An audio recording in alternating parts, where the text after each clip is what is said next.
Stories told of a watershed frame its history, are entertaining, and are full of learnings.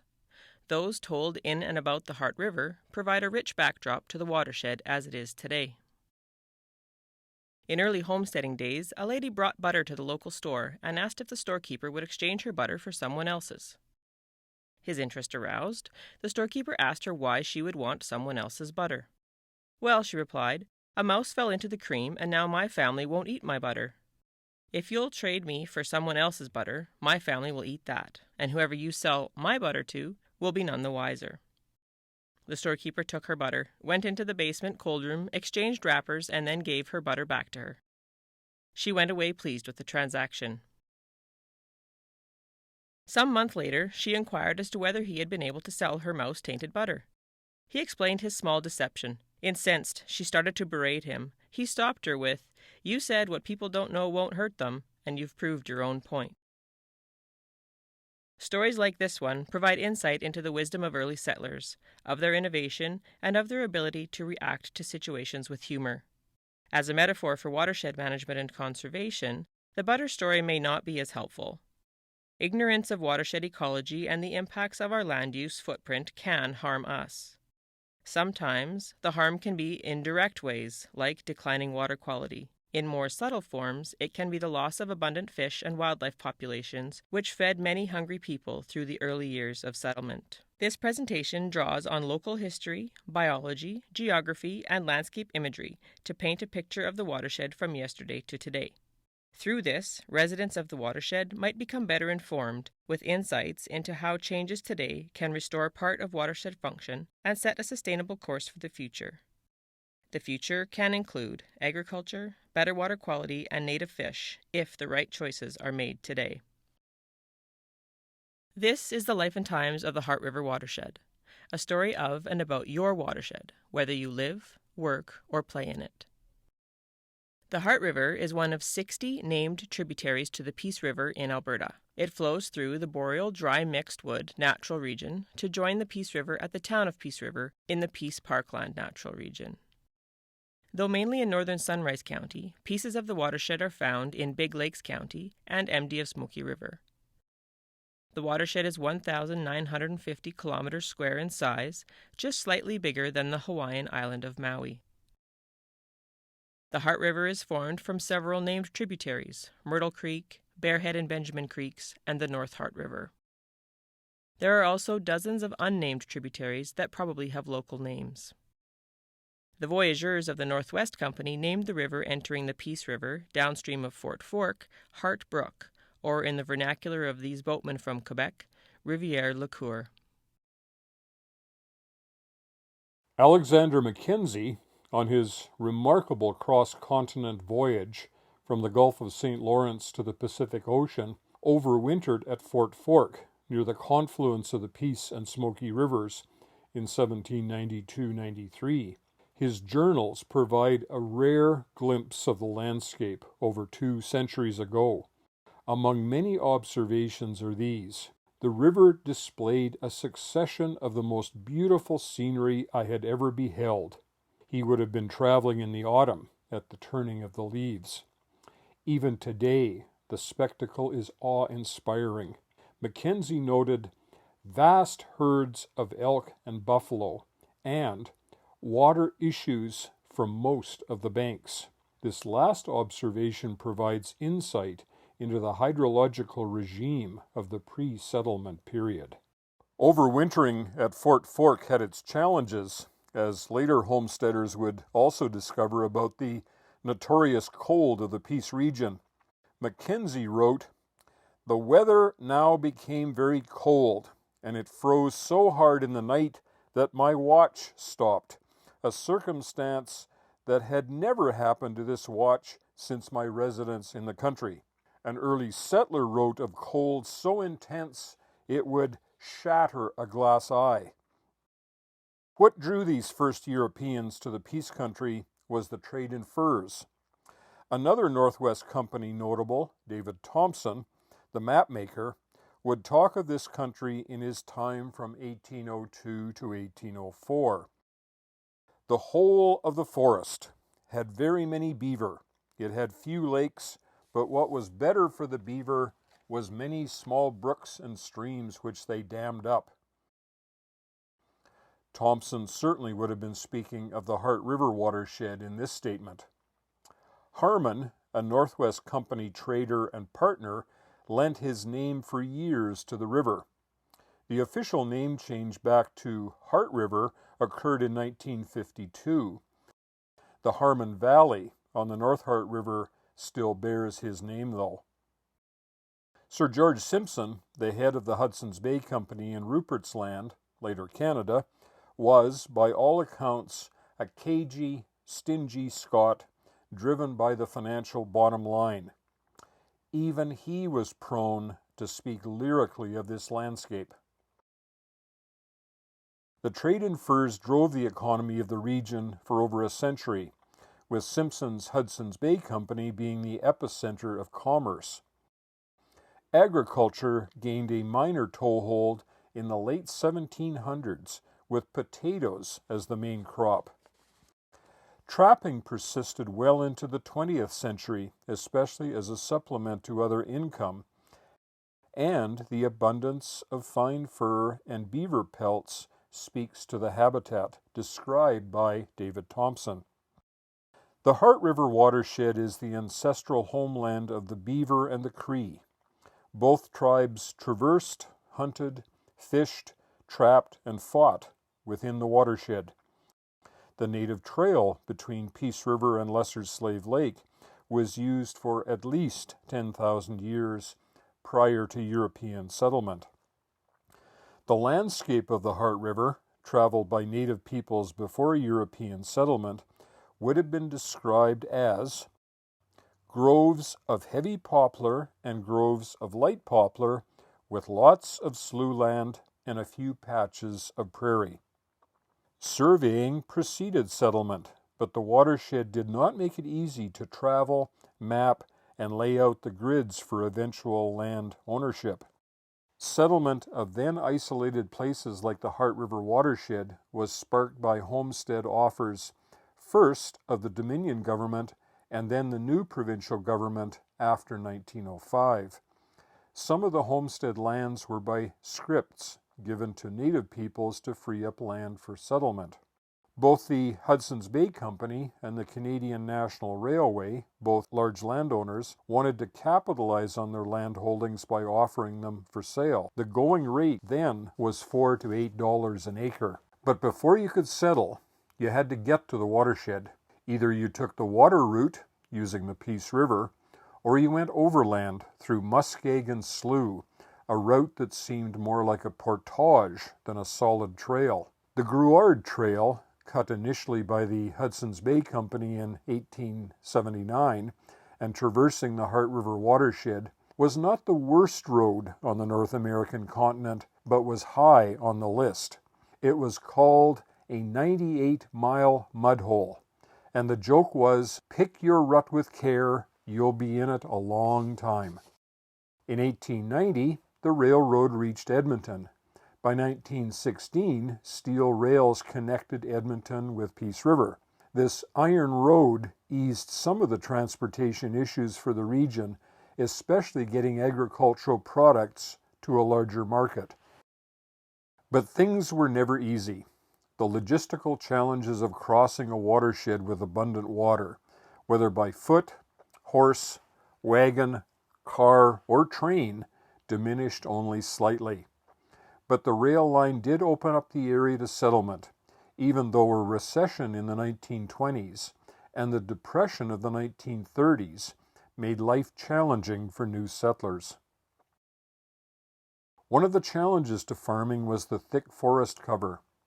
One early pioneer was concerned, "The trees are so thick, I worry my prayers will not reach heaven." As one drives through the watershed today, it's easy to forget the effort it took to carve out a farm from the boreal forest. If chopping down trees, wrestling the roots out, and breaking the land weren't enough, there was, from spring to fall, the ever-present hum of mosquitoes and a variety of biting flies. Smudges of green timber made life somewhat bearable for horses. But people came from foreign lands, from other parts of Canada, from southern Alberta, busted by persistent drought, to new opportunity. Many of them bet the government $10 against a quarter of land they could stick it out for 3 years and claim the land as theirs. It wasn't exactly free land. 30 acres of land had to be broken and 20 acres cropped in that 3-year period. This really defined sweat equity. Despite recessions and depressions and early frosts and late winters, things improved. Highway 2 was completed in 1931. The word highway might convey the impression of an all-weather road, but roads of that era were still routes, to be tackled with some degree of courage and a shovel. Besides lots of mud, there was an abundance of fish and wildlife. The memories of early settlers include constant references to fish populations that are amazing by today's standards. In reading and listening to the stories of early settlers, one comes away with a strong impression that without wild game, this would have been a hungry place. In many respects, the country was settled on the back of the fish and wildlife populations found in the watershed. The back-breaking work of farming became more mechanized, and the potential of the region for producing crops began to be recognized. Farming has become a kind of arms race with larger and larger and more expensive equipment. By the 1950s, two seemingly unrelated features came together. Farm income had risen to the point where it became possible to afford extensive land clearing. At this point, large bulldozers with enough horsepower to shear aspen were available. Removal of forest cover continues today. Road improvements, bridges, and availability of grain elevators all helped to get grain to markets. What has changed the picture of agriculture in the watershed is the scale, including, from the end point, the massive grain storage facilities at Nampa. From a 1-horsepower horse, the evolution is to tillage equipment requiring the equivalent of a massive herd of horses to pull.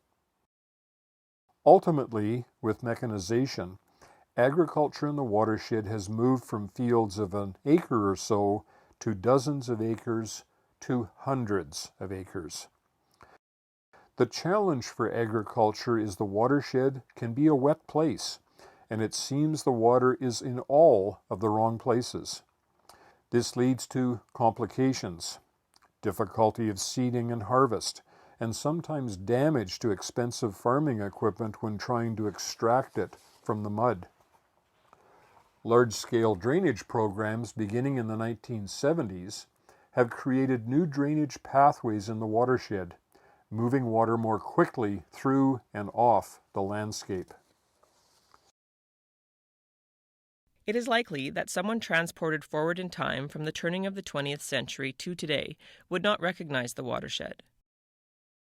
Without a reference point in time and space, it is difficult to recognize and grasp the changes.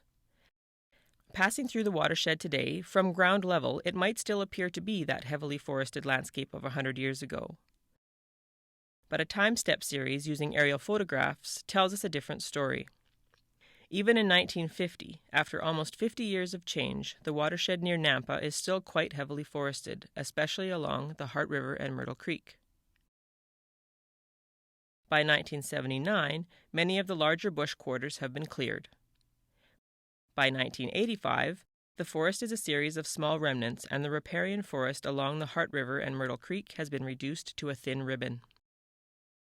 The headwaters of the Heart River have not seen this same level of change and are still largely intact.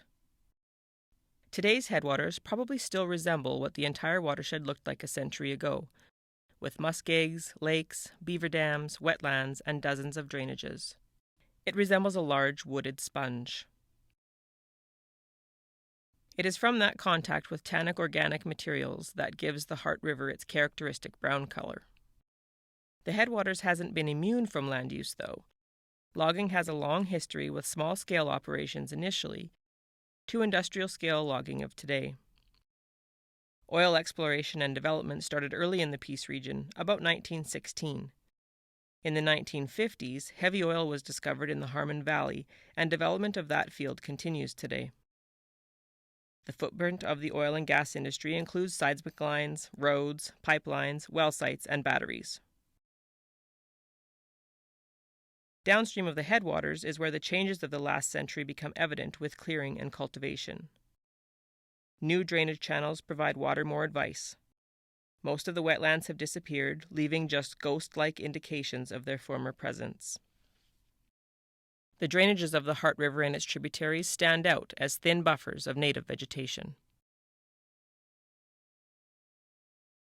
Just west of Nampa, the Heart River starts a plunge of nearly 250 meters on its downward path to join the Peace River.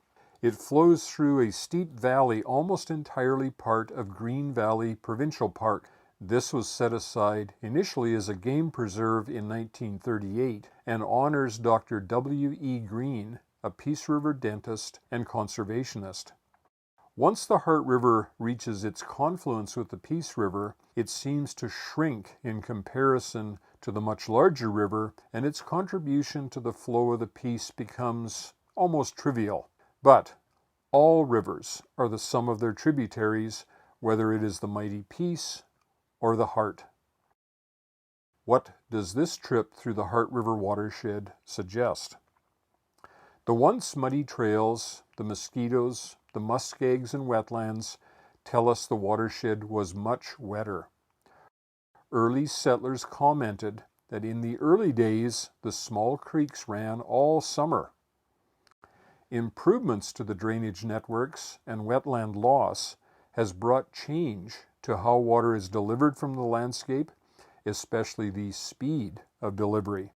Without the storage provided by wetlands and sloughs, water pours off the landscape faster. There is less shallow groundwater capture, and flows in the fall and over winter are much lower.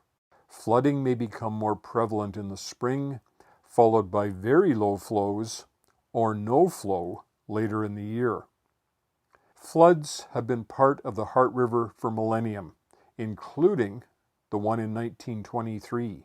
They are a natural feature of the watershed, and native plants and animals have adapted to the natural range of variation. It is the degree to which floods happen more regularly, are more extreme and unpredictable, that has its origins in how our land use footprint changes the hydrograph. A hydrograph maps river flow over a year and over the years. Other rivers that have been monitored for lengthy periods show consistent patterns of less water delivered from the watershed, likely a function of climate change. However, that volume of flow is delivered more quickly, resulting in flooding. Following that spring gush of water, drought-like conditions prevail for the rest of the season.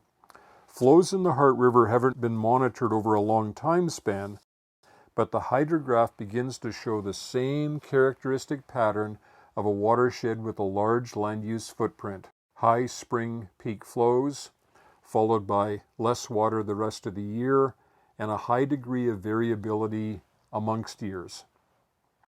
Faster runoff over a landscape without vegetation cover has greater erosion powers, and sediment amounts are greater than occur naturally. Potential pollutants, like nutrients from fertilizer and manure, plus contaminants from agrochemicals, attach to sediment particles and are moved into water bodies. There are water quality concerns in the Heart River watershed which motivated the development of a watershed restoration plan. Water quality issues may not be evident if water for domestic purposes, especially for drinking, doesn't come directly from the river. So, what is a good indicator of the health of the river, including water quality, is the presence, abundance, and distribution of native fish. What do we know about fish in the Heart River and its tributaries? The watershed contains, or did contain, at least 18 species of native fish. 7 are sport species. Only Arctic grayling and northern pike were distributed throughout the entire watershed. 5 of the sport species were likely only found near the mouth of the river. The remainder are not considered as fish to pursue for sport or food, but are important components of a diverse fish species assemblage. All are part of an aquatic web that gives us clues to the health of the watershed. The Heart River was a classic Arctic grayling stream. Muskeg-tinted water, low gradient, and heavily forested with lots of beaver activity. There are no comprehensive fisheries inventories from the early years of settlement to review.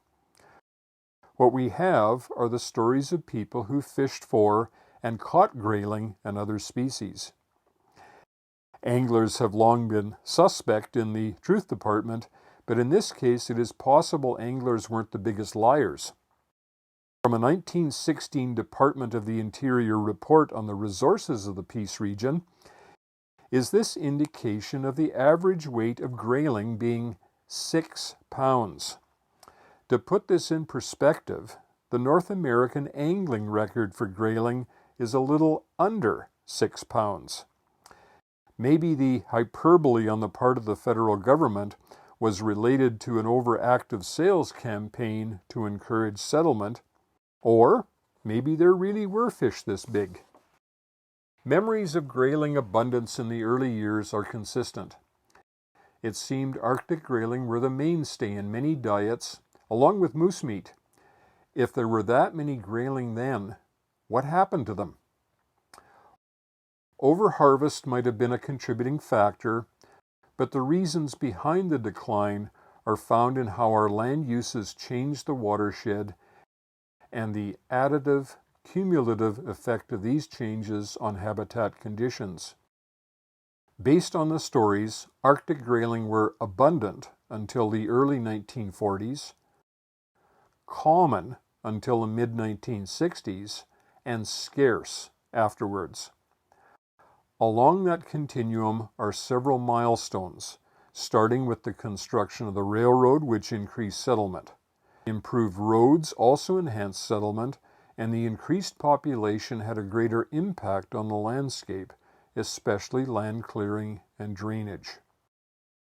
The Heart River of today is not the Heart River of the past, and current fish populations reflect those changes. What is the path forward for the Heart River and its watershed? Is it picking door A or door B? Door A means maintaining the status quo with no changes in attitudes, behaviors, decisions, and actions. It means no improvements in water quality or fish populations are likely to happen. Door A, which is maintaining the status quo, means no recovery from current issues, and future generations will likely be having the same conversations down the road about how we can get native sport fish back into the Heart River system. Or, no one will remember there even were native sport fish, and the status quo will shift to accepting what they have in the future.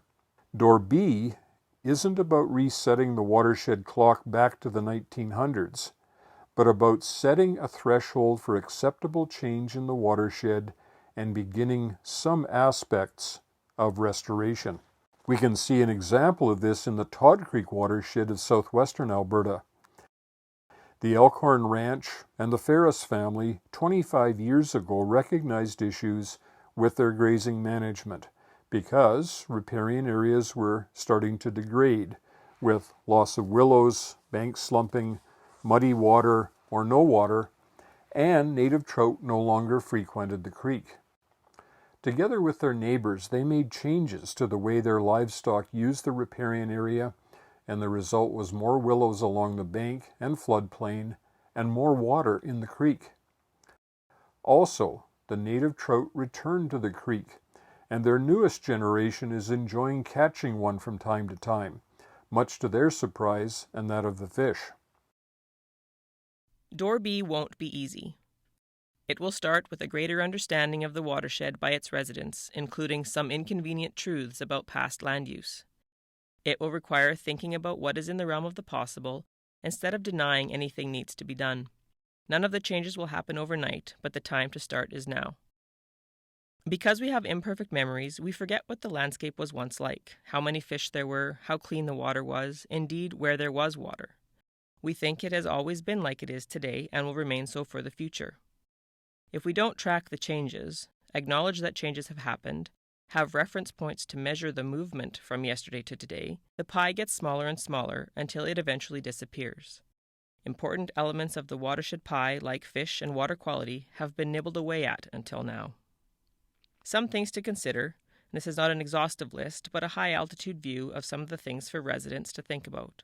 Take care of the headwaters. As the primary water source for the river, it is crucial to protect the integrity of the headwaters. Limit the footprint, especially of roads. Carefully monitor water use by the petroleum industry and set limits on water withdrawals in the headwaters. Consider the important role beavers play to store water, to help us and fish deal with floods and drought. Beaver dams slow down floodwater, reducing the energy fast water has to do damage. The water we see in ponds is a fraction of that stored as shallow groundwater, about 3 to 10 times that we see at the surface. Beaver ponds are important for overwinter survival of fish, for the rearing of young fish, and as refuges for drought. Beaver ponds are like mini water treatment facilities.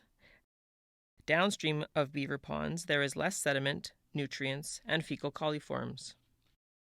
They also sequester carbon. We need to develop greater tolerance for beaver and their workings because, just maybe, in the right circumstance, they could actually help us. They don't have to be the enemy. Protect remaining wetlands. These are key to groundwater recharge and discharge, as well as storing and moderating spring runoff. Keep stream buffers wide. The wider the better to help trap sediment and other contaminants. Wide buffers with native vegetation benefit fish and wildlife. Improve the health of riparian areas with beneficial management practices. Better ecological function improves water quality, resilience to floods, helps store water for low flow and drought periods, and creates essential fish and wildlife habitats. Practice watershed stewardship on a community basis, remembering that we are always either upstream or downstream of our neighbors. This is not about finger-pointing. Past land uses were neither right or wrong, good or bad, but had consequences. Managing for the economic bottom line has produced many benefits, but also created many issues for future watershed sustainability. Striking a different balance between conservation and economic development will create opportunity to deal with water quality issues, restoration of fish populations, and a livable community where people can be proud of their legacy. Part of the past legacy has been designation of parks, both Green Valley Park and Harmon Valley Park. These parks are not just places to recreate, but serve a useful purpose as reference areas, natural benchmarks to measure changes in the rest of the watershed. They might serve initially as places to restore and enhance native fish populations. A future legacy might be a watershed where native fish thrive as an indication of improvements in water quality. There is a lot of imagination, creativity, and innovation in the community to achieve these goals, from the butter story at the beginning to pig races and horse diving boards. It's a forward-thinking community. And there are already good things happening. Reconnect with your watershed. It has stunning beauty, recognized even by that parsimonious Scot, Sir George Simpson of the Hudson's Bay Company. The watershed has given much to allow settlement, for residents to achieve a level of comfort, and for economic development. I end with a variation on a quote by John F. Kennedy. Now is the time, instead of asking what the Heart River Watershed can do for you, consider what you can do for it.